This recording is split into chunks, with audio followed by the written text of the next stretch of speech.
राहुल एकदम निडर लड़का था। उसकी आंखों में हमेशा एक चमक रहती थी जो उसके साहस को दर्शाती थी। वो एक छोटे से गांव में रहता था। गांव की गलियों में उसकी हंसी गूंजती रहती थी। गांव के पास एकदम भूतिया जंगल था। उस जंगल की कहानियां सुनकर लोग कांप उठते थे।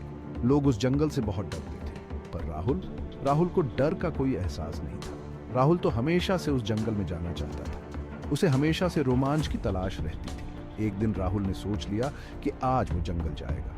उसने अपने मन में ठान लिया था। वो अपने साथ तलवार और ढाल लेके निकल पड़ा। उसके कदमों में एक अजीब सी दृढ़ता थी। वो जंगल में घुस गया। जंगल बहुत घना था। हर तरफ पेड़ों की घनी छाया थी। सूरज की रोशनी अंदर तक नहीं जा पा रही थी। हर तरफ अंधेरा और सन्नाटा था। हवा में एक अजीब सी डरावनी फीलिंग थी।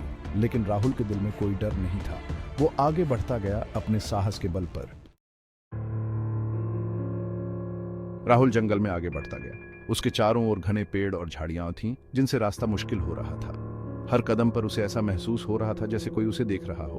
उसे रास्ते में कई अजीब आवाजें सुनाई दी, कभी किसी जानवर की आवाज तो कभी पत्तों की सरसराहट। लेकिन वो डरा नहीं। उसके दिल में एक अजीब सा साहस था। वो जानता था कि उसे संभल के रहना होगा। हर कदम सोच समझ कर रखना होगा। जंगल में कई खतरनाक जानवर और जाल हो सकते थे। राहुल बहुत देर तक जंगल में चलता रहा। उसे समय का पता ही नहीं चला। सूरज धीरे धीरे ढलने लगा और अंधेरा छाने लगा। अचानक उसे एक छोटी सी झोपड़ी दिखाई दी। झोपड़ी बहुत पुरानी और जर्जर हालत में थी। ऐसा लग रहा था जैसे कई सालों से यहाँ कोई नहीं आया हो। झोपड़ी के बाहर एक बूढ़ा आदमी बैठा था। वो आदमी बहुत ही शांत और गंभीर लग रहा था। उसके चेहरे पे बहुत सारी झुर्रियां थीं। ऐसा लग रहा था जैसे उसने जीवन में बहुत कुछ देखा और सहा हो। उसकी आंखें बहुत तेज थीं। उन आंखों में एक अजीब सी चमक थी जो राहुल को बहुत प्रभावित कर रही थी। राहुल समझ गया कि यह आदमी कोई मामूली आदमी नहीं है। यह कोई पंडित है। उसकी उपस्थिति में एक अजीब सी शक्ति थी। राहुल ने पंडित को प्रणाम किया। पंडित ने उसे आशीर्वाद दिया और मुस्कुराते हुए कहा, तुम्हारा स्वागत है मेरे बच्चे। पंडित ने राहुल को देखा। उसने कहा, बेटा तुम इस जंगल में क्या कर रहे हो? यह जंगल बहुत खतरनाक है। यहां एक बेताल रहता है। राहुल ने पूछा, बेताल क्या होता है? पंडित ने बताया, बेताल एक बहुत ही भयानक प्राणी है। वो बहुत शक्तिशाली है। वो लोगों को मार डालता है। राहुल नहीं डरा। उसने कहा, मैं बेताल से नहीं डरता, मैं उसे मारने आया हूं। Section 4 Face to Face with the Beetle. In the heart of a dense, eerie forest where the fog swirled like ghostly apparitions, a tale of courage and fear was about to unfold. पंडित ने राहुल को चेतावनी दी, तुम बेताल को नहीं हरा सकते। वो बहुत ताकतवर है। उसकी शक्तियों का कोई मुकाबला नहीं है। लेकिन राहुल नहीं माना। उसने पंडित की चेतावनी को नजरअंदाज कर दिया और अपने साहस को संजोते हुए आगे बढ़ गया। उसके मन में सिर्फ एक ही विचार था, बेताल का सामना करना। राहुल एक पेड़ के पीछे छुप गया। उसकी सांसें तेज हो रही थीं, लेकिन उसका इरादा अडिग था। वो बेताल का इंतजार करने लगा। हर पल उसके लिए एक युग जैसा लग रहा था। उसकी आंखें हर दिशा में घूम रही थीं, किसी भी हलचल को पकड़ने के लिए।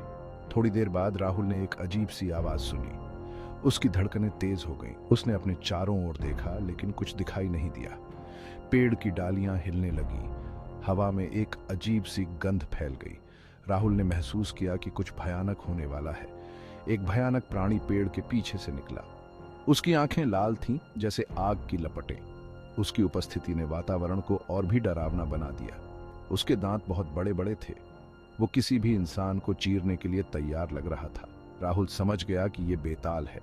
उसकी आंखों में डर और साहस का मिश्रण था। अब उसे अपनी बुद्धि और साहस का इस्तेमाल करना था इस भयानक प्राणी का सामना करने के लिए।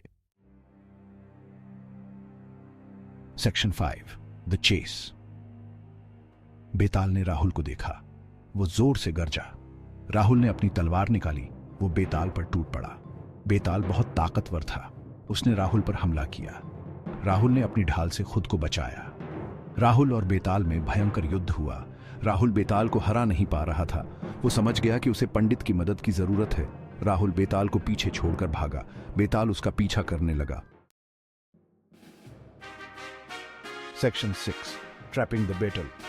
राहुल पंडित की कुटिया में वापस आया। बेताल भी उसके पीछे पीछे आ गया। पंडित ने बेताल को देखा। उसने अपने हाथ में एक मंत्र लिखा हुआ कागज लिया। पंडित ने मंत्र पढ़ना शुरू कर दिया। बेताल दर्द से चिल्लाने लगा।